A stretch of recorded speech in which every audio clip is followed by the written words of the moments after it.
Hrvatice i Hrvati u domovini i svijetu, hrvatske državljanke i državljani. Slaveći Dan državnosti obilježavamo donošenje deklaracije Hrvatskog sabora kojim je 25. lipnja 1991. proglašena suverena i samostalna Republika Hrvatska. Time je ispunjena težnja mnogih naraštaja hrvatskoga naroda za slobodnom i samostalnom državom.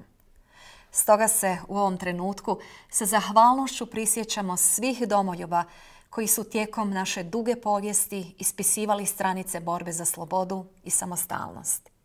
Posebnu zahvalnost moramo izraziti hrvatskim braniteljima iz Domovinskog rata, koji su na čelu s prvim predsjednikom, dr. Franjom Tuđmanom, u zajedništvu s hrvatskim narodom i građanima najviše zaslužni što danas imamo vlastitu državu.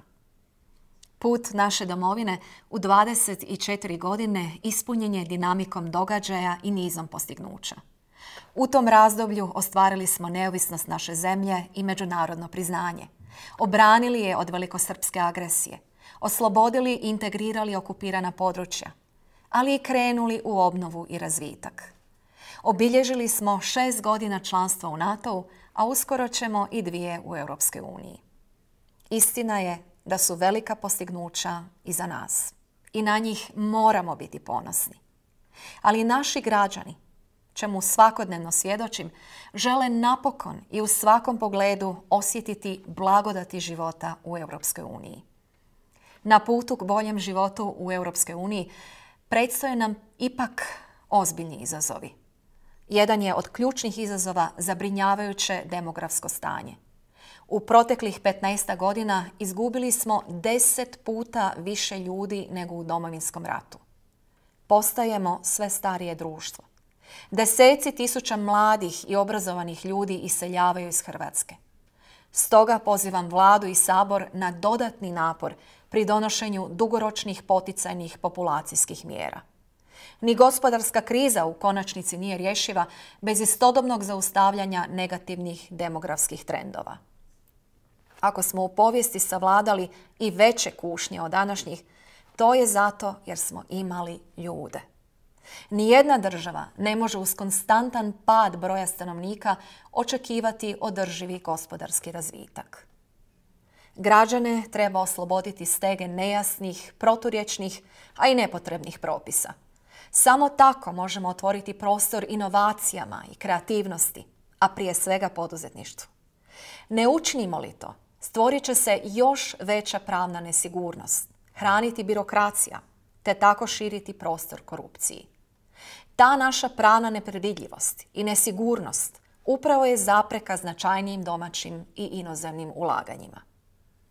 Poduzetništvo i samozapošljavanje temeljeno na kreativnim idejama upravo leži na novim generacijama. Iseljavanje mladih i obrazovanih ljudi statistički smanjuje stopu nezaposlenosti, ali ne rješava pitanje zaposlenosti. Više sam puta naglasila kako naš obrazovni sustav dodatno pogoduje iseljavanju, jer nije povezan s potrebama tržišta rada. Imamo kvalitetne i stručne učitelje, nastavnike i profesore, čiji rad treba još više cijeniti jer odgajaju našu mladost. U ovoj svečanoj prigodi posebno se želim obratiti mladima. Znam da mnogi od vas razmišljaju o odlasku u inozemstvo. Ne samo zbog trenutačne nemogućnosti zaposlenja, nego i zbog osjećaja da nismo dovoljno iskoristili mogućnosti izborene slobode. Mnogi se od vas pitaju, ima li smisla ostati? Želim vas ohrabriti. Vas vidim kao predvodnike hrvatskog zajedništva. Ostanite. Učinite Hrvatsku boljom, naprednijom i prosperitetnijom kako bi vi, vaši roditelji, djedovi i bake živjeli dostojanstveno.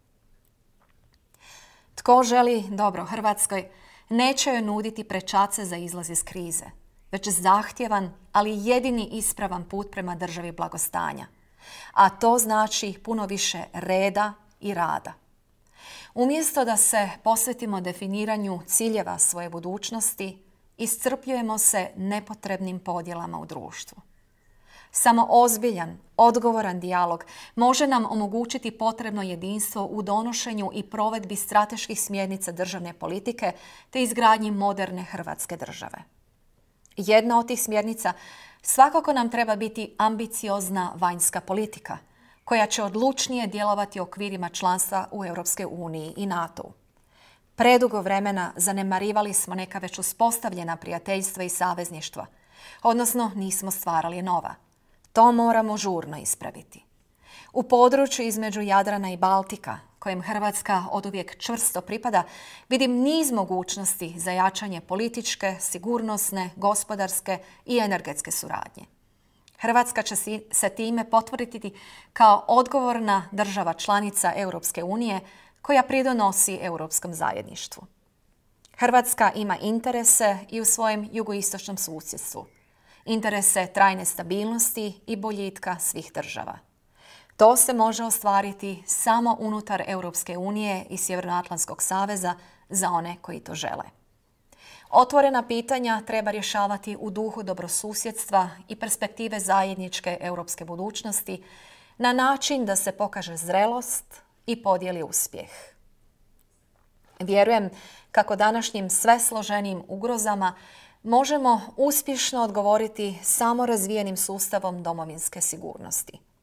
U tom sustavu ključno mjesto zauzimaju moderne oružane snage, o čemu kao njihova vrhovna zapovjednica posebno skrbim. Članstvo u NATO-u jamči nam sigurnost, ali trajni jamac naše suverenosti uvijek će biti naše oružane snage. Pozdravljajući ovom prigodom naše vojnikinje i vojnike, dočasnice i dočasnike, časnice i časnike, posebice one u mirovnim misijama diljem svijeta, želim istaknuti kako su upravo ljudi najvažniji čimbenik uspješnosti naših oružanih snaga. Drage građanke i građani, pridružite mi se u izgradnji novog zajedništva, u razvoju modernog domoljublja i učvršćivanja nacionalnog identiteta usklađenog s onim europskim kako bismo našoj djeci, rasterećenoj utega prošlosti, predali u baštinu bolju Hrvatsku. Ne nasjedajmo stoga na poticanje podjela, temeljenih na srazu povijesno osuđenih totalitarnih ideologija i njihovih simbola. Simboli tih ideologija i režima ne smiju i ne mogu imati mjesta u našem društvu. Svako njihovo isticanje nanosi nemjerljivu štetu ugledu naših građana i cijele nam domovine. Pozdravljam jedinstvo cjelokupne hrvatske javnosti u osudi nedavnog barbarskog čina isticanja simbola nacizma na sportskom terenu. Ustrajat ću sa zahtjevom prema svim nadležnim institucijama da istragu privedu kraju i napokon pronađu počinitelje. Pred svima nama velika je odgovornost i dužnost izgraditi i razvijati našu domovinu na načelima otvorenosti prema drugima i prema svijetu, u čijem uređenju i upravljanju aktivno sudjelujemo.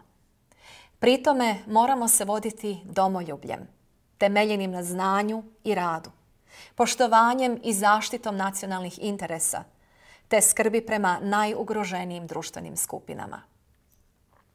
Posebno ističem važnost nacionalnih manjina unutar našega društva. Hrvatska je vaša domovina. Ovo je naš zajednički praznik. Gradimo Hrvatsku na različitosti, toleranciji i njegovanju kulture dijaloga i razumijevanja, jer kroz to se najbolje očituje smisao slobode koju smo tako teško izborili.